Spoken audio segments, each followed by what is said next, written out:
لیکن اس پانی پر تمہارا کوئی حق نہیں ہوگا، یعنی پانی استعمال کرنا چاہو تو کرو، یہ نہیں ہوگا کہ یہ پانی صرف تمہارا ہے۔ تو اس طرح وہاں ایک شہر بھی آباد ہونا شروع ہوا، اماں ہاجرہ کو ہمسائے مل گئے۔ حضرت اسماعیل علیہ السلام بڑے ہوتے گئے اور وہ اتنے خوبصورت تھے کہ پورا علاقہ ان کو دیکھتا تھا، ان کی تعریف کرتا تھا، اور پھر علاقے والوں نے ان کی شادی کر دی، اور شادی کے بعد وہ رہنے لگے، اور اس کے بعد اماں ہاجرہ انتقال کر گئیں۔ پھر حضرت ابراہیم علیہ السلام وہاں پر اپنے بیٹے کو اور اپنی بیوی کو دیکھنے کے لیے آئے۔ جب وہاں آئے، گھر میں پہنچے، تو پتہ چلا کہ حضرت اسماعیل علیہ السلام گھر میں موجود نہیں ہیں۔ ان کی بیوی سے ملاقات ہوئی، بیوی سے حال چال پوچھا، اور بیوی نے تنگ دستی کا گلہ کیا، حالانکہ بیوی کو یہ معلوم نہیں تھا کہ یہ شخص کون ہے۔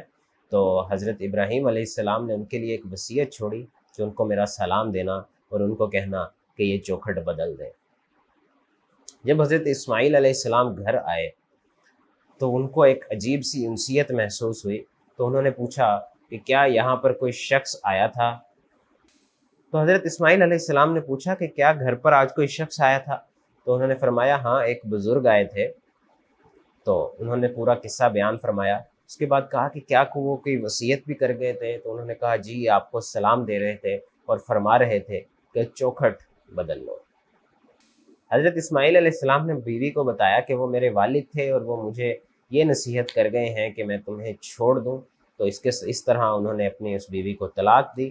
اس کے بعد ایک نیا نکاح ہوا، اور پھر اللہ کے حکم سے جب حضرت ابراہیم علیہ السلام دوبارہ ان سے ملنے آئے، وہ پھر بھی گھر پر موجود نہیں تھے، تب بھی وہ روزی روٹی کے لیے، کمانے کے لیے شہر کی طرف گئے ہوئے تھے۔ تب حضرت ابراہیم علیہ السلام نے ان کی بیوی سے پھر پوچھا، نئی بیوی ہیں یہاں پر اب، کہ حالات گھر کے کیسے ہیں، حضرت اسماعیل علیہ السلام کے ساتھ کیسا رہن سہن ہو رہا ہے؟ تو بیوی نے تنگ دستی کا بالکل گلہ نہیں کیا، تنگ دستی کا گلہ کرنے کی بجائے انہوں نے شکر ادا کیا کہ اللہ کا کرم ہے، اللہ کا خاص کرم ہے، ہمارا بہت اچھا گزر بسر ہو رہا ہے۔ اور اس کے بعد حضرت ابراہیم علیہ السلام نے ان کو بھی کہا کہ حضرت اسماعیل جب آئیں تو ان کو میرا سلام کہنا، اور کہنا کہ اس چوکھٹ کو قائم رکھے۔ تو پھر جب حضرت اسماعیل علیہ السلام گھر پہنچے، پھر وہی انسیت محسوس ہوئی، پھر اپنی بیوی سے پوچھا کہ کیا آج کوئی شخص آیا تھا؟ تو بیوی نے سارا حال بیان کیا۔ اس کے بعد بیوی سے پوچھا کہ کیا وہ کوئی نصیحت یا وصیت بھی کر گئے تھے؟ تو بیوی نے بتایا کہ ہاں، وہ آپ کو سلام دیتے تھے اور کہتے تھے کہ چوکھٹ قائم رکھنا۔ تو حضرت اسماعیل علیہ السلام نے اب اپنی اس بیوی کو بتایا کہ وہ میرے والد ابراہیم تھے، اور وہ مجھے یہ نصیحت کر گئے ہیں کہ میں تمہارے ساتھ تمہارا خیال رکھوں، یعنی تمہاری چوکھٹ کو، تمہیں اپنے ساتھ رکھوں، اور وہ ہنسی خوشی ایک اور زندگی بسر ہونے لگی۔ اور پھر اللہ کے حکم سے حضرت ابراہیم علیہ السلام ایک دفعہ دوبارہ حضرت اسماعیل علیہ السلام سے ملنے آئے، اور اس دفعہ حضرت اسماعیل علیہ السلام ایک درخت کے نیچے بیٹھے اپنے تیر کے ساتھ، اپنے تیر بنا رہے تھے۔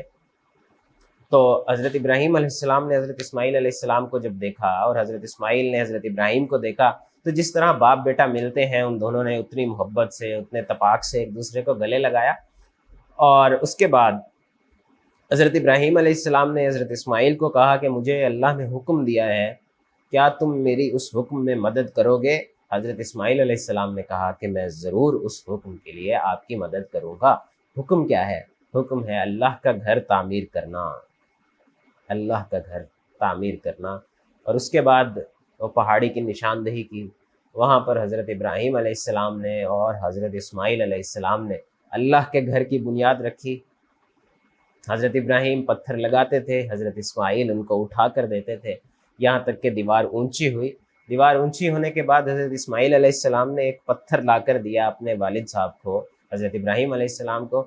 حضرت ابراہیم علیہ السلام اس کے اوپر کھڑے ہوتے تھے، اور اس پتھر پر کھڑے ہو کر باقی پتھر لگاتے جاتے تھے، اور یوں کعبۃ اللہ کی تعمیر ہوتی گئی۔ اور ساتھ میں دعا کرتے تھے، ربنا تقبل منا انک انت السمیع العلیم۔ سورہ بقرہ میں یہ دعا بھی موجود ہے۔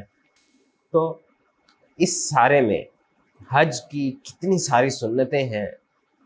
خانہ کعبہ کی تعمیر ہوئی، اس کا طواف، اماں ہاجرہ کا صفا اور مروہ کے درمیان دوڑنا، اور وہ ابھی حج کا، عمرے کا بھی ایک رکن بن گیا، صحیح۔ اور اسی طرح حضرت اسماعیل علیہ السلام کا قربانی کے لیے پیش ہونا، حضرت ابراہیم علیہ السلام کو اللہ کے حکم ملنے پر، تو یہ قربانی، یہ بھی حج کا ایک رکن بن گیا ہوا ہے۔